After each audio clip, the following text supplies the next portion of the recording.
హెచ్చరిక, దైవజనుని హెచ్చరిక.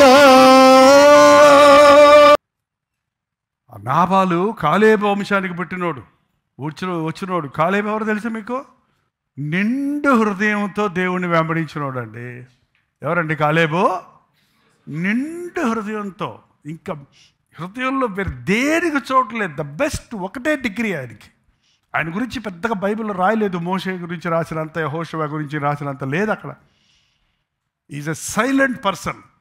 ఎవడి మెప్పులకి ఎవడి గొప్పలకి ఎదురు చూడలేదు, ఏది ప్రతిఫలం ఆలోచించలేదు. దేవుని వెంబడించే విషయంలో ఒక చిన్న మచ్చ కూడా, కొరత కూడా లేకుండా నిండు హృదయంతో ప్రభువుని వెంబడించాడు. దానికి ఏం చెప్పాడు తెలుసా? మోషే నన్ను పంపినప్పుడు నాకు ఎంత బలం ఉందో ఇప్పుడు కూడా నాకు అంతే బలం ఉంది. ఏ వయసులో చెప్పాడు?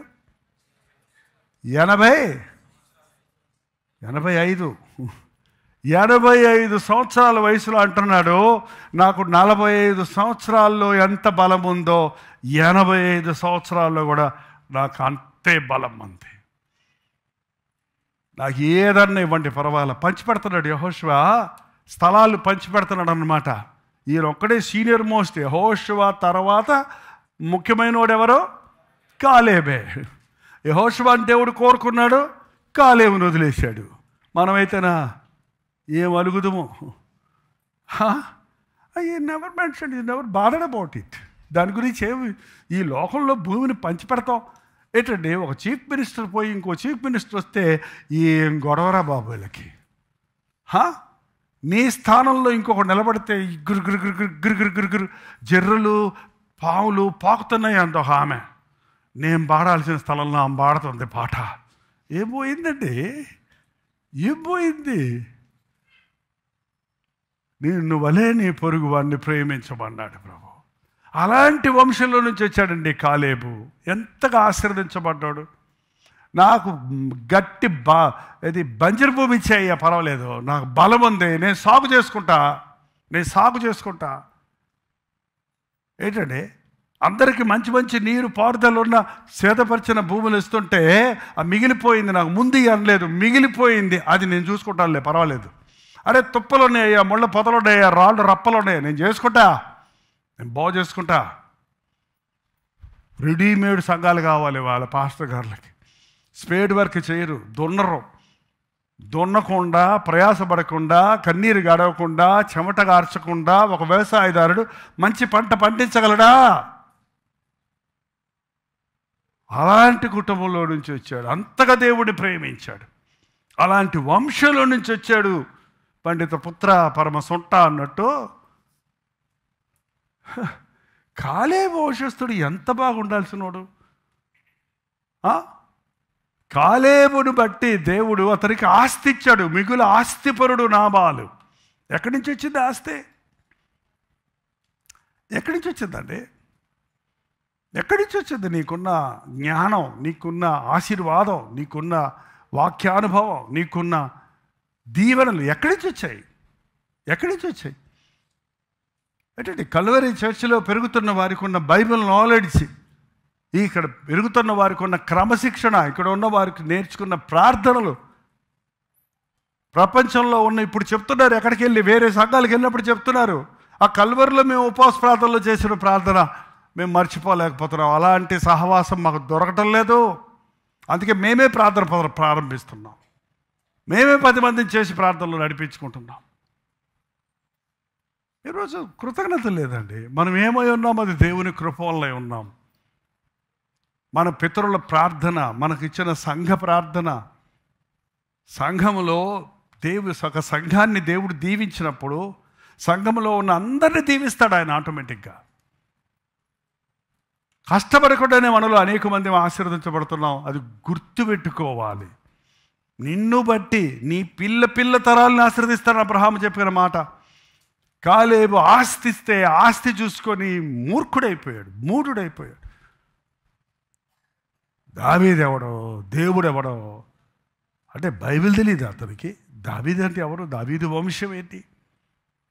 దేవుని జ్ఞానం లేదు, భయం లేదు, హృదయాన్ని మొండి చేసుకు పెట్టుకున్నాడు. బండ అయిపోయింది, రాతిలాగా అయిపోయింది అతని హృదయం. దేవుడు చేసిన మేళ్ళు మర్చిపోయిన వాళ్ళు గుండె ఏమవుద్ది? ఒక నోరు ఇప్పి చెప్పండి అందరూ. రాయి అయిపోతుంది. ఇంకా రాయిని తిట్టండి, రాయిని పొగడండి, రాయిని తీసుకెళ్ళి నదిలో నానబెట్టండి. 10 సంవత్సరాలు అయిన తర్వాత సీనియర్ మోస్ట్ రాయి, కల్వరి చర్చిలో కూర్చున్న రాయి, నీలో ఎంత బైబిల్ జ్ఞానం ఉందో, ఎంత ప్రార్థనాత్మ ఉందో, ఎంత విశ్వాసం ఉందో చూద్దామని దాన్ని పగలగొట్టి లోపల చూడండి, ఏముంటుంది? ఒక చుక్కన నీళ్ళుంటాయా? 10 ఏళ్ళు నీళ్ళల్లో నానబెట్టినా రాయే అంతే. రాతి గుండె కలిగిన వారు అంతే, ఇంక వాళ్ళని ఎవరు మార్చలేరు, ఏం చేయలేరు. అన్ని క్రైస్తవ సంఘాల్లో ఇవాళ అలాంటి వాళ్ళు తయారైపోతున్నారు. దేవుడు ఎక్కువగా దీవించిన వారు, ఆశీర్వదించబడిన వారు,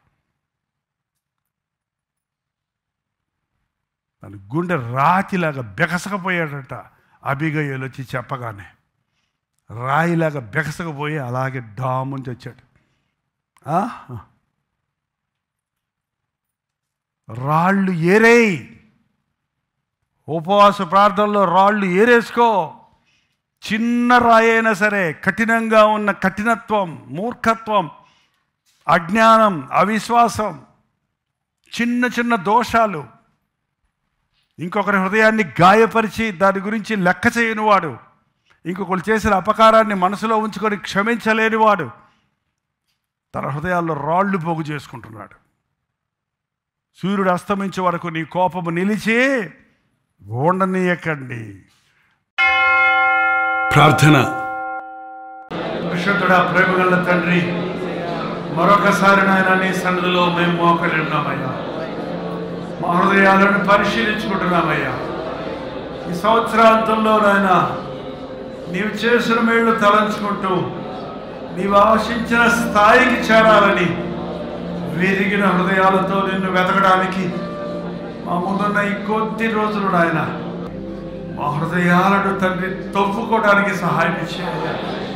చేదైనది ఏదైనా ఉందేమని పరిశీలించుకోవడానికి సహాయం చేయాలి. నీ ఇష్టానికి వ్యతిరేకంగా ప్రవర్తించినవి, నీకు ఇష్టం లేనివి బాగా ఉన్నదేమోనని పరిశీలించుకోవడానికి సహాయం చేయాలి. అయ్యా, నీ కృపలు మమ్మల్ని భద్రపరచును ఆయన. ఈ లాస్ట్ వీక్ అంతా మేము సరైన విధముగా నీ సన్నిధిలో కనిపెట్టుటకు, మమ్మల్ని మేము పరిశీలన చేసుకున్నటకు, నీ ఆత్మ ద్వారా ముట్టబడి, నీ వాగ్దానాలతో నింపబడి, నీ ప్రణాళికలు నెరవేర్చే వారు ఉండటకు సహాయం ఇచ్చారు. వేలాది ప్రార్థన భారాలు నీ ముందు పెట్టున్నాం. వారందరికీ ఈ క్షణంలోనే నీవు జవాబు ఇవ్వగలవని, ఎవరి రోగాలేంటో, ఎవరి బాధలేంటో, ఎవరి వేదన ఏంటో, ఎవరి స్థితి ఏంటో ఎరిగిన దేవా, నీ గుప్పెలు విప్పితే సకల జీవులు తృప్తి చెందుతాయి కనుక నీ అద్భుతమైన జవాబులు దయచేయి.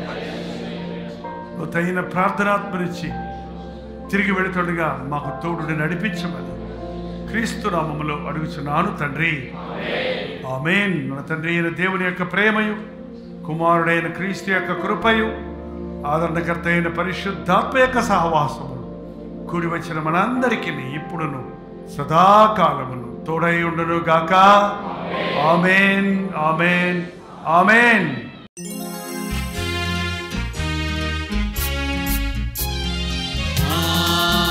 హల్లెలూయా, హల్లెలూయా, హల్లెలూయా, హల్లెలూయా, హల్లెలూయా, హల్లెలూయా.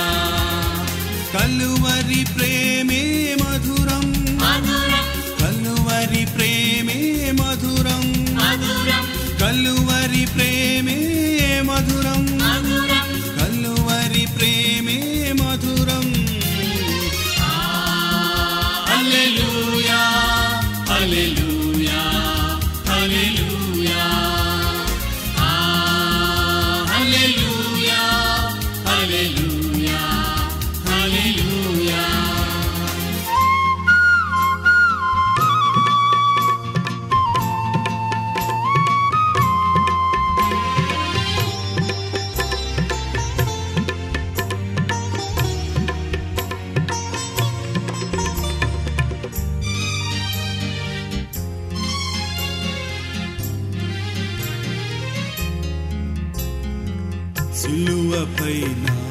విలువ త్యాగం చేసినావుగా. పాపినైనా నా కొరకు చిందించినావుగా, రుధిరం చిందించినావుగా. కలువరి ప్రేమే మధురం, కలువరి ప్రేమే మధురం, కలువరి ప్రేమే మధురం, కలువరి ప్రేమే మధురం. హల్లెలూయా హల్లెలూయా హల్లెలూయా హల్లెలూయా హల్లెలూయా.